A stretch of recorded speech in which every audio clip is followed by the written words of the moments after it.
ENT یہ جو بلغمیں، یہ جو کھنگار، یہ جو ساری چیزیں صبح اٹھتے ہوئے یہ چھاتیاں جکڑی ہوئی، گلے بند، اور شیطان کا رات کا بیتوتا، اور یہ خیشوم ناک کے اس حصے میں جہاں جا کر کے تینوں ایریے آنکھ ناک کان گلے کے سلسلے مل رہے ہیں، وہاں پہ جاتے جاتے جب نہیں اٹھتا تو پیشاب کر کے چلا جاتا ہے۔ اگر یہ اٹھ گیا، صفائی کر لی، یہ نشیط ہوگا، یہ فریش ہوگا، یہ تر و تازہ ہوگا، صفائی ہو گئی ہے، گندگی نکل گئی ہے، غلاظت دور ہو گئی ہے، طہارت ہو گئی ہے، یہ راستے صاف، آنکھ پاکیزہ، صاف ستھری، یہ ساری چیزوں کے ساتھ اگر نہیں پڑا رہا ہے، گندگی ہے، غلاظت ہے، جیڑی مجھ پھوسی تے بیٹھی رہے اور پیشاب پہ بیٹھی رہے، ہم کہتے ہیں یہ اچھی نہیں ہے، یہ صاف نہیں ہے، یہ گندے چھپڑ میں اتر گئی ہے۔ لیکن کبھی تو نے غور کیا کہ اٹھ کب رہا ہے اور کیسے ہے؟ بغیر جو ہے ان صفائیوں کے، طہارتوں کے، پاکیزگی کے، بغیر وضو کے تیری عادت نہ بن سکی، پھر یہ سارا دن کسلان، بری حالت، تھکا ماندہ، اور جیسے قاری صاحب کہہ رہے تھے، میں نہیں کہتا، حالت تقریباً ہماری سارا دن یہی ہوتی ہے، فریش ہو کے بھی فریش نہیں ہوتے، کوشش کر کے بھی ہم صحیح نہیں ہوتے۔ تو میرے بھائیوں، یہ وضو کی عادت، یہ مومن کے جسم کی طہارت اور اس کی جو ہے صفائی اور پاکیزگی کے ساتھ ساتھ اس کا جو ہے صاف ستھرے رہنے کے ساتھ تازہ دم رہنے کے لیے بڑی اہم ہے، اور یہ جملے خود محمد رسول اللہ صلی اللہ علیہ وسلم کے اصبح نشیطا، یہ بالکل فریش، تازہ دم، تازہ خون، اور کام کرنے کے لیے بالکل تیار ہے۔ پھر محمد رسول اللہ صلی اللہ علیہ وسلم نے چہرہ دھونا، جس میں تیری آنکھیں بھی ہیں، تیرا ماتھا بھی ہے، اور تیرے گال بھی ہیں، پورا چہرہ، اور پھر اس کے بعد بازو، کوہنیوں تلک، دایاں 3 مرتبہ ذرا دلک کر مل دو، اور دیکھ، اور اس کے بعد ٹائم چیک کر، پھر بایاں، پھر جو ہے وہ سر کا مسا، اور سامنے سے لے کے پیچھے، پیچھے سے لے کے آگے تلک، اور پھر یہ کان کے اندر کے مکمل حصے، جتنے موڑ، جتنے جوڑ وہ، اور پیچھے انگوٹھوں کا اٹھنا، یہ چیک کر۔ اور امت مسلمہ میں وضو کرنے والوں کے کان کبھی چیک کر کے دیکھ، اور جس نے وضو کر کے نہیں دیکھا اسے کہے اپنے ہی کان میں پیچھے ذرا تھوڑی دیر انگوٹھا ایسے گھما کے دیکھ کے اپنے ہی ناک کے قریب کر، تجھے گھن نہ آئے تو کہنا یہ دین ہے محمد رسول صلی اللہ علیہ وسلم کا پاکیزہ جسم، پاؤں دھلتے ہیں اور انگلیوں کا خلال ہوتا ہے، اور اس کے ساتھ کیا ہے؟ ذہن صاف کر کہ تو اٹھ کے جب کہے گا نا اشہد اللہ الہ الا اللہ واشہد ان محمدن عبدہ ورسولہ، تیرا رب جنت کے 8 دروازے کھلوا دے گا۔ یہ پاکیزگی تیرے رب کے ساتھ، یہ طہارتیں، وہ ذوالجلال ہے، وہ پاکیزہ ہے۔ اسی طرح غسل کے معاملے اللہ تعالیٰ نے امت مسلمہ کو یہ خوبی دی ہے کہ یہ تھوڑے سے ان پہ مٹی پڑی تو نہا لیا، غسل نفاست۔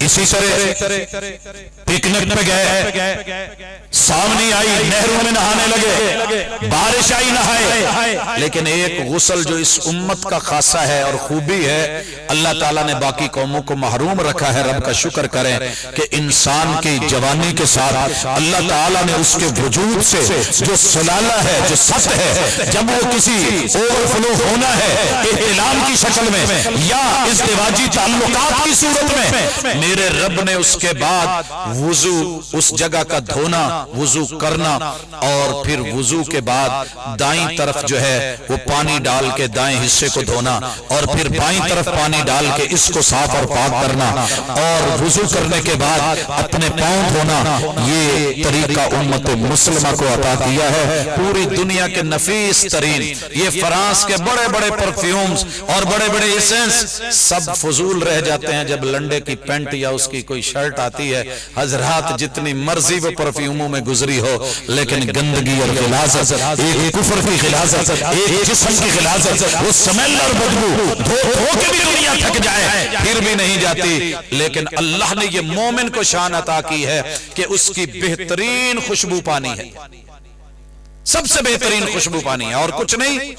اپنے آپ کو، اپنے وجود کو میں ماؤں بہنوں سے کہوں گا، گھر کے کام کاج ہیں، میں ان جوانوں سے کہوں گا کہ جو کھیتی باڑی کرتے ہیں، جو جانور مال ڈنگر ڈھور ان کا جو ہے خیال رکھتے ہیں، اپنے وجود کے ساتھ یہ چیزیں لگ جانا بری بات نہیں، لیکن لگی رہیں سدا۔ دن میں 5 مرتبہ وضو کی عادت بنائیے، نہانے کی عادت بنائیے۔ یہ محمد رسول صلی اللہ علیہ وسلم بھی پاکیزہ، ان کی امت بھی پاکیزہ، اور ان کی طہارتیں مہارتیں، اسی طرح ماؤں کے ساتھ جو مسائل ہیں استاذ بھی نہیں سکھا پاتے، ماں باپ بھی نہیں سکھا پاتے، تو اس کے لیے باقاعدہ کلاسز ان کا اہتمام ہونا، کتاب الطہارہ کا پڑھنا، کتاب الغسل کا پڑھنا، کتاب الوضو کی تعلیمات حاصل کرنا، ائمہ فقہاء و محدثین کی یہ شان رہی ہے، وہ بیٹوں اور بیٹیوں کو، وہ قوم کو، وہ امت کو سکھا کے جاتے تھے۔ آپ کو پتہ ہے ہمیں نام لینا بھی اچھا نہیں لگتا، لیکن محمد الرسول اللہ صلی اللہ علیہ وسلم کنواری بچی سے بھی بڑھ کے باحیا پیغمبر، لیکن جو دین کا اور تربیت کا معاملہ ہے، ان اللہ لا یستحیی من الحق، حیض کے نام سے کتاب الحیض موجود ہے کتب حدیث میں، جس کا نام لیتے ہوئے آپ اور میں شرمائیں، لیکن وہ بیٹیوں سے جڑا ہوا سلسلہ، وہ بناتے ہوا سے جڑا ہوا سلسلہ اللہ نے رکھا ہے آپ کی میری ماؤں بہنوں کے ساتھ، بیٹیوں کے ساتھ، بیویوں کے ساتھ۔ اگر یہ مسئلہ ہے تو ان کی تربیت کرنا بھی ضروری ہے۔ حضرات پی ایچ ڈی کر کے، ڈاکٹریٹ کر کے، پوسٹ ڈاکٹریٹ کر کے، ایم فل کر کے، ماسٹر لیول کی ڈگریاں لے کے اور بی ایس بی اے وغیرہ کر کے، یہ سارا کچھ پڑھنے کے بعد بھی اگر عورت کو اپنے ذاتی طہارت کے مسائل کا پتہ نہیں ہے تو پھر یاد رہے تربیت سے ہی بدلتا ہے قوموں کا مزاج، وگرنہ علم سے ابو جہل کی جہالت نہیں جاتی۔ یہ سبق سکھایا میرے آقا نے، طہارت۔ اپنی بیٹیوں کو اگر ماں بٹھا کے نہیں کہہ سکتی اور بیٹے کو جوانی کے ساتھ باپ نہیں بتا سکتا کہ یہ ناخن یہ کاٹنے فطرت کا حصہ ہے، زیر بغل جو بال ہے ان کو اکھاڑنا یہ فطرت کا حصہ ہے، جوانی کے بال زیر ناف بیٹے کے ہوں یا بیٹی کے ہوں یہ طہارت پاکیزگی کا اور دین کا ایک حصہ ہے، اللہ نے اس کو فطرت بنایا ہے۔ اسی طرح اگر یہ باتیں شرم محسوس ہوتی ہیں اور لوگ کمنٹس دیتے ہیں یہ کیا دنیا جہان کی گندگی دکھا دیں گے، غلاظت دکھا دیں گے، ننگے ہو کے دنیا کو دکھا دیں گے، الحمدللہ کپڑے اتار کے فارغ ہو کے ان کو جو ہے دنیا برداشت کر لے گی، لیکن میرے محبوب نے جو مسائل اپنی بیٹیوں کو سکھائے تھے باپ ہونے کی حیثیت سے، انما انا لکم مثل الوالد، میری مثال تمہارے لیے ایک باپ جیسی ہے، اور باپ کی ذمہ داری ہے، ماں کی ذمہ داری ہے کہ وہ اپنی اولاد کو یہ سبق پڑھائے، بٹھائے اور سکھائے کہ بیٹا تیرے ساتھ عمر میں یہ چینج آ رہی ہے، بدن میں یہ تبدیلی آ رہی ہے، یہ مسئلے اور مسائل ہیں، بیٹیاں پتہ نہیں کتنے دن اسی طرح رہتی ہیں، نہ انہیں پاکی کا پتہ، نہ طہارت کا پتہ، نہ پاکیزگی کا۔ تو اللہ کے لیے یہ سیکھیے کہ خون کی 3 بڑی اہم قسمیں اور ضروری ہیں۔ ہماری بچیاں جب جوانی کے عالم میں ہوتی ہیں انہیں بیچاریوں کے ساتھ جب فرسٹ ٹائم ایسا مسئلہ بنتا ہے پریشانی کے عالم میں کسی کو بتانے کے قابل نہیں ہوتی جو حالات ہیں، اور پھر جو ہے وہ دیگر مشہوریاں ٹی وی پہ وہ سب چل جائیں، کوئی حرج نہیں، وہ سرے بازار سب کچھ سرے عام لگاؤ، کوئی حرج نہیں، مگر دین کی بات، مسئلے کی بات، تربیت کی بات مت کرنا، کیونکہ آپ مولانا ہیں اور مولانا کو اور مولوی کو اور مسجد کو، مدرسے کو، کانفرنس کو یہ زیب نہیں دیتا کہ وہ اس طرح کے موضوعات رکھیں۔ حضرات اللہ کے لیے ان بچوں تلک اس میسج کو پہنچائیے۔ میں جمعہ پڑھاتا ہوں یہی موضوع تھا، ایک آدمی آ کے بیٹھا اور بڑے غصے سے دیکھ رہا ہے، میاں چنو کی سرزمین ہے، تو کہنے لگا افسوس ہے آپ پہ، افسوس۔ میں نے کہا جی خیریت ہے؟ کہنے لگا جی میں فرسٹ ٹائم آپ کا نام سنا تھا، شہرت سنی تھی، میں اپنی بیٹی کو لے کر کے آیا، جوانی کی دہلیز پہ اس نے قدم رکھا، میں تو شرمندہ ہوں، میں اسے ساتھ بٹھاؤں تو کیسے بٹھاؤں، گھر لے جاؤں تو کیسے لے کے جاؤں؟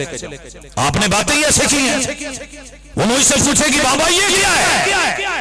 مسجد میں ایسی باتیں ہوتی ہیں۔ قبل اس کے کہ میں بولوں ساتھ ایک بزرگ عمر رسیدہ کہنے لگے نوجوان، اللہ نے اگر تجھ کو بیٹی دی ہے اور تو نے اپنی اس وقت جو حیت اور لک بنائی ہے کوئی ینگ مین کی طرح ہے، تو میری ایک بات سن، میں بوڑھا ہوں، اپنے ساتھ 6 بیٹیاں لے کے آیا ہوں، میں ان 6 بچیوں کو یہ مسائل بیٹھ کے خود نہیں سمجھا سکتا تھا، جو اوورال عام خطاب میں سب کو بات ہو گئی ہے اور مسئلے ان تک سمجھ آ گئے، اور میری بیٹیوں کو دین کی، پاکیزگی کی، طہارت کی، اپنی زندگی، اپنے وجود کی پاکیزگی کی جو ان کے ساتھ اہمیت تھی وہ اس کو سمجھ چکی ہیں۔ میں اللہ کا شکر ادا کرتا ہوں۔ حضرات دین کے معاملے میں اتنے سینسیٹیو بنے، دنیا کے معاملے میں کوئی نہیں چلتا ہے، حرج کیا ہے، اور جناب اتنا تنگ نظر نہیں ہونا چاہیے۔ تو ذرا اپنی نظر کو وسیع کر، اللہ تعالیٰ نے بیٹی کی جوانی کی علامتوں میں سے ایک علامت رکھی ہے، اس کے وجود میں نسل انسانی کو چلانے، انسان کو بنانے، اس کے لیے یہ حصہ رکھا ہے، اور یہ جتنے دن ہے تھوڑے ہے یا زیادہ ہے، خطے خطے کے اعتبار سے، ایک دن یا دو، تین ہے یا چار، پانچ ہے یا چھ، جتنا بھی ہے اس کو اپنے خاندان کی خواتین سے دیکھ کے میچ کر کے ان دنوں کے اندر اپنے وجود کو، اس میں نماز بھی نہیں ہے، اس میں روزہ بھی نہیں ہے۔ اگر نماز کا ٹائم ہے، نماز پڑھ رہی ہے بیٹے، اور یہ کیفیت طاری ہو گئی ہے، آٹومیٹکلی نماز ختم، روزے میں ہے تو روزہ ختم۔ اللہ تعالیٰ نے چھٹی دی ہے، اور ان ایام میں بیٹیوں کے اوپر گھر میں بھی نرمی کرنا اور اپنی ذمہ داریوں میں کچھ کمی لانا، ان کی اس تکلیف کو سمجھنا۔ خود قرآن نے بیان کیا ہے، یسألونک عن المحیض قل هو اذی، پوچھتے ہیں کہ یہ حیض کا خون کیا ہے، یہ معاملہ کیا ہے۔ اللہ کے محبوب ان کو کہہ دو کہ یہ بہت بڑی بیماری اور تکلیف کی بات۔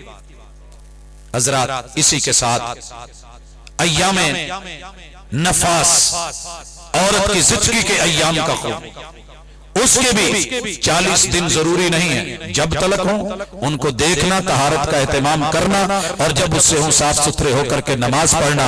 اسی طرح وہ بیماری کا خون جو 7 دن یا 6 دن یا مقررہ ایام سے اوپر چلا جائے، استحاضہ کا، وہ بھی بچیوں کو، عورتوں کو، خواتین کو سمجھانا ضروری ہے۔ اسی طرح استنجے کے مسائل، ہمارے نوجوانوں کو، بزرگوں کو، پڑھے لکھے لوگوں کو کھڑے ہو کے پیشاب بھی کر رہے ہیں، نہ وٹوانی دا پتہ، نہ ٹیشو کے استعمال کا پتہ، اور نہ استنجے نہ پانی کا، ماشاءاللہ ویسے ہی اٹھے اور چل دیے۔ کون ہے؟ نبی کا امتی ہے۔ حضرات رسول صلی اللہ علیہ وسلم کا یہ فرمان سنیے، اور اللہ رب العزت کے اس فیصلے پہ راضی ہوں کہ اللہ نے آپ کو پاکیزہ بنایا ہے۔ رسول اللہ صلی اللہ علیہ وسلم استنجے کے مسائل سکھاتے ہیں، اور حضرت سلمان فارسی کو تانا ملتا ہے تو وہ جواب دیتے ہیں، اجل ہاں، ہمارے نبی نے ہمیں یہ اصول قیود سکھائے ہیں۔ تو واش روم میں جانا، اپنے آپ کو صاف کرنا، بایاں قدم اندر رکھنا، بسم اللہ اللہم انی اعوذ بک من الخبث والخبائث پڑھنا، یہ سارے کتاب الطہارہ علماء سے ملیے، مسجدوں سے جڑیے، مدارس کے اندر آ کے فردن ایک ایک حدیث کا مطالعہ کیجئے۔ آپ داد دیے بغیر نہیں رہیں گے کہ واقعتاً نبی بھی پاک، دین بھی پاک، رب بھی پاک، اللہ تعالی ہمیں بھی پاکیزہ فرمائے۔ اقول قولی ھذا وآخر دعوانا ان الحمد للہ رب العالمین۔